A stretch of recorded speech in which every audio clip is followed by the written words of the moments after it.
સુરત ઉધના ખાતે આવેલ Leo School of Science and Commerce and Sunrise વિદ્યાલય ખાતે બાળ સંસદમાં ચૂંટાયેલા પ્રતિનિધિઓનું શપથ ગ્રહણ યોજાયું હતું। Leo School of Science and Commerce અને સનરાઈઝ વિદ્યાલય ઉધના ખાતે વિદ્યાર્થીઓ દ્વારા ચૂંટાયેલ પ્રતિનિધિ મંડળના શપથ ગ્રહણ સમારોહનું આયોજન કરવામાં આવ્યું હતું।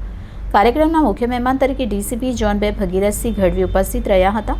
શાળાના ટ્રસ્ટી જયસુખભાઈ કથિરિયાએ જણાવ્યું કે જે રીતે લોકસભા વિધાનસભાની ચૂંટણી થાય અને તેમાં પ્રતિનિધિને ટિકિટ મળે તે રીતે શાળાના ધોરણ 9 અને 11ના વિદ્યાર્થીઓમાંથી પ્રતિનિધિ પસંદ કરી લોકશાહી ઢબે બેલેટ પેપરથી મતદાનની વ્યવસ્થા કરવામાં આવી હતી અને આજરોજ ચૂંટાયેલા પ્રતિનિધિઓના પ્રધાનમંડળમાં જુદા જુદા વિભાગોની વહેંચણી કરી, જેમાં president, home minister, cultural minister, sports minister અને ટ્રાન્સપોર્ટ મિનિસ્ટર જેવા હોદ્દાઓ અને તેઓની જવાબદારી શું હોય તે વિશેનું શપથ ગ્રહણ કાર્યક્રમ આયોજિત થયો હતો અને પ્રધાનમંડળને શપથ પણ લેવડાવવામાં આવ્યા હતા।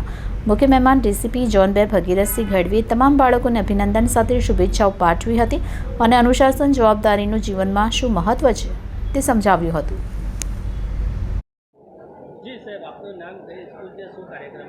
નમસ્કાર, મારું નામ જયસુખ કથિરિયા છે। Leo Group of Educational Institute Sunrise School, Leo School of Science સ્કૂલના ટ્રસ્ટી છું। આજે અમારી સ્કૂલમાં ઇન્વેસ્ટિટ્યુટર સેરેમની એટલે કે શાળામાં મંત્રીમંડળની રચના કરવામાં આવી હતી, જેમ ભારત સરકારમાં તમામ મિનિસ્ટરો હોય છે, sports minister, education minister, home minister, prime minister, president, એમ અમારી શાળાઓમાં પણ દરેક બાળકોને પહેલાં ઇન્ટરવ્યૂ દ્વારા સિલેક્શન કરવામાં આવ્યું હતું। ત્યારબાદ જેમ લોકસભાના ઇલેક્શનમાં કેન્ડિડેટ પસંદ થાય એવી રીતના કેન્ડિડેટ પસંદ થયા। એ કેન્ડિડેટે દરેક ક્લાસમાં જઈને પોતાનો પ્રચાર કર્યો। ત્યારબાદ બેલેટ પેપરથી બધાનું ઇલેક્શન થયું। જે પ્રમાણે ઇલેક્શનમાં સહીથી દરેકના બાળકના આંગળી પર નિશાની કરવામાં આવે તે રીતે નિશાની થઈ અને ચૂંટાયેલા પ્રતિનિધિનો આજે ઓથ સેરેમની એટલે કે શપથ ગ્રહણ સમારોહ હતો, જેમાં પ્રેસિડેન્ટ હોય અને એ પ્રસંગે ઝોન 3 ડીસીપી ગઢવી સાહેબ અહીંયા ઉપસ્થિત રહ્યા હતા અને દરેક બાળકોને પ્રોત્સાહન મળે, દરેક બાળકની બોડી લેંગ્વેજ, ડિસિપ્લિન, એમાં ખૂબ મહત્ત્વનો રોલ આ ઇન્વેસ્ટિટ્યુટર સેરેમનીનો હોય છે। એ આખો કાર્યક્રમ આજે અમે લોકશાહી પદ્ધતિથી કર્યો છે, જેનું અમને ગર્વ છે।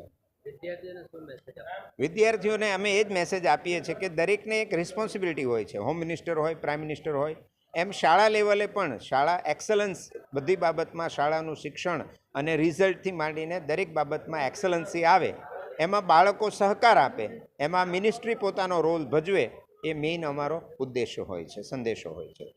Thank you. આજરોજ લિયો ગ્રુપ ઓફ ઇન્સ્ટિટ્યૂટ્સમાં એક સનરાઈઝ સ્કૂલ છે કે ત્યાં ઇન્વેસ્ટિટ્યુટર જે સેરેમની છે એ સેરેમની આજે યોજવામાં આવેલ હતી, જેમાં મને આમંત્રણ આપવામાં આવ્યું હતું, જે બદલ હું એમનો સ્કૂલનો આભારી છું। અને બાળકો સાથે મળીને એમની જે આખી સિસ્ટમ છે મિનિસ્ટ્રીની એ જાણીને, એ લોકોને જે સિલેક્શન પ્રક્રિયા એ જાણીને ખૂબ આનંદ થયો। બાળકોનું ઘડતર આવી રીતના સારું થતું રહે અને સારા સિટીઝન બની અને દેશની પ્રગતિમાં પોતાનો ફાળો આપે, એ બદલ હું બધાને શુભકામનાઓ પાઠવું છું અને અપેક્ષા પણ રાખું છું કે તેઓ એક્સલન્ટ પરફોર્મન્સ આપશે અને આજના સમયમાં ભારત દેશને આગળ વધારવા માટે ખૂબ જ મહેનત કરશે। Thank you. વિદ્યાર્થીને શું મેસેજ આપો?